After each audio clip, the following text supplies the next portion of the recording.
আসসালামু আলাইকুম ওয়া রাহমাতুল্লাহি ওয়া বারাকাতুহু। প্রিয় দর্শক, জি বয়েস 24 এর নিয়মিত আয়োজন রমাদানের পয়গাম অনুষ্ঠান থেকে আপনাদের সবাইকে আন্তরিক মোবারকবাদ জানাচ্ছি। আমাদের আজকের আলোচ্য বিষয় হচ্ছে রোজা ভঙ্গকারীর শাস্তি কি। এ বিষয়ে গুরুত্বপূর্ণ আলোচনা করার জন্য আমাদের সাথে উপস্থিত রয়েছেন বুগারকুল কেন্দ্রীয় জামে মসজিদের ইমাম ও খতিব হযরত মাওলানা বুরহান উদ্দিন সাহেব তামাক বারকাতুল আলিয়া, মুহাদ্দিস, বুগারকুল মহিলা টাইটেল মাদ্রাসা। হযরতের কাছে জানতে চাইব রোজা ভঙ্গকারীর শাস্তি কি।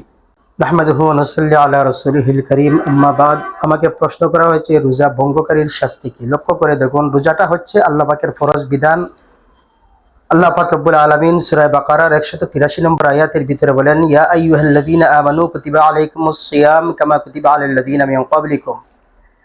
এই আয়াতের মধ্যে আল্লাহ রব্বুল আলামিন আমাদেরকে রোজা রাখার আদেশ করেছেন এবং রোজা যে ফরজ বিধান সেই আয়াত দ্বারা প্রমাণিত হয়। দ্বিতীয়ত, রাসূল কারীম সাল্লাল্লাহু আলাইহি ওয়াসাল্লাম ইসলামের 5টি স্তম্ভের মধ্যে থেকে অন্যতম একটি স্তম্ভ হিসাবে আখ্যায়িত করেছেন রোজাকে। সুতরাং যদি কোনো ব্যক্তি বিনা উজরে, কোনো অসুস্থতা নয় বা বিনা কোনো উজরে যদি কোনো ব্যক্তি যদি ইচ্ছাকৃতভাবে রোজা রাখে না, তাহলে আল্লাহ পাকের ফরজ বিধানকে সে লঙ্ঘন করলো এবং আল্লাহ পাকের ফরজ বিধান লঙ্ঘন করা হচ্ছে কবিরা গুনাহ। হ্যাঁ, যদি রোজাকে কেউ অস্বীকার করে ফেলে তাহলে সে ইসলামের সীমানা থেকে বের হয়ে যাবে, সে ঈমানহারা হয়ে যাবে। কিন্তু অস্বীকার করে না, আবার অনিচ্ছাকৃত বিনা উজরে যদি সে রোজা রাখে না, তাহলে সে চূড়ান্ত গুনাহগার হবে, কবিরা গুনার উপযুক্ত হবে। রাসূল কারীম সাল্লাল্লাহু আলাইহি ওয়াসাল্লাম বলেন, মুসলিম শরীফ এবং বুখারী শরীফের হাদিসের ভিতরে এসেছে, আল্লাহ রাসূল বলেন, যদি কোনো ব্যক্তি বিনা উজরে একদিনের রমজানের রোজা পরিত্যাগ করে সারা জীবন রোজা রাখলেও সে ওই একদিনের রোজার হক আদায় করতে পারবে না। কারণ রমজানের রোজার মধ্যে যে বরকত, কল্যাণ, রহমত রয়েছে সেটা সারা জীবন রোজা রাখলে তা পাওয়া যায় না। দ্বিতীয়ত, ইচ্ছাকৃতভাবে রোজা যারা ছেড়ে দেয় তাদের ব্যাপারে রাসূল কারীম সাল্লাল্লাহু আলাইহি ওয়াসাল্লাম অত্যন্ত কঠোর বাণী শুনিয়েছেন আমাদেরকে। যেমন মুস্তাদরাকে হাকিম এবং সহিহ ইবনে হিব্বানের মধ্যে বর্ণিত হয়েছে, রাসূল কারীম সাল্লাল্লাহু আলাইহি ওয়াসাল্লামের সাহাবী হযরত আবু উমামা বাহিলী রাদিয়াল্লাহু তাআলা আনহু বলেন, একদিন রাসূল কারীম সাল্লাল্লাহু আলাইহি ওয়াসাল্লাম আমাদের সামনে তার একটি স্বপ্নের ঘটনা বর্ণনা করলেন। রাসূল কারীম সাল্লাল্লাহু আলাইহি ওয়াসাল্লাম বলেন যে, গত রাত্রিতে আমার কাছে দুইজন ব্যক্তি আসলেন স্বপ্নের মাধ্যমে। এই দুইজন ব্যক্তি আমাকে বাহুর মধ্যে ধরে আমাকে সামনে নিয়ে চললেন। আমি দেখলাম যে আমাকে একটি পাহাড়ের উপর উঠাবার জন্য তারা আদেশ করলেন। আমি বললাম যে পাহাড়ের উপর আমি উঠতে পারবো না। তখন তারা উভয়জন বললেন যে আমরা আপনাকে উঠার পথ সহজ করে দিচ্ছি। অতঃপর রাসূল বলেন, আমি পাহাড়ের উপরে উঠলাম তাদের সহযোগিতায়।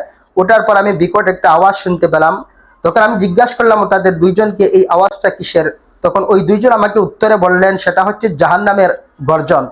তারপর রাসূল বলেন, আমি দেখতে পাইলাম যে কিছু মানুষকে পায়ের মধ্যে লটকিয়ে রাখা হয়েছে, মাথা নিচ থেকে পা উপরের দিকে এই অবস্থায় লটকানো হয়েছে এবং তাদের মুখের উভয় দিককে, তাদের মুখের উভয় অংশকে চিরে ক্ষতবিক্ষত করে দেওয়া হয়েছে। আমি বললাম যে এদেরকে এই সাজাটা কেন দেওয়া হচ্ছে? তখন ওই দুইজন ব্যক্তি আমাকে বললেন যে এরা ইফতারের পূর্বে তারা খাওয়া দাওয়া করে নেয়, অর্থাৎ রমজানের দিনের বেলা তারা খাবার দাবার করে নেয়।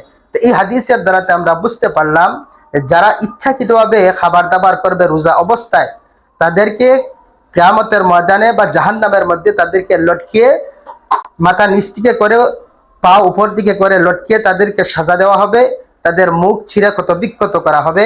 আল্লাহ পাক রব্বুল আলামিন আমাদেরকে এই ফরজ বিধান ইচ্ছাকৃতভাবে লঙ্ঘন করা থেকে আল্লাহ আমাদেরকে হেফাজত করুন, আল্লাহুম্মা আমিন।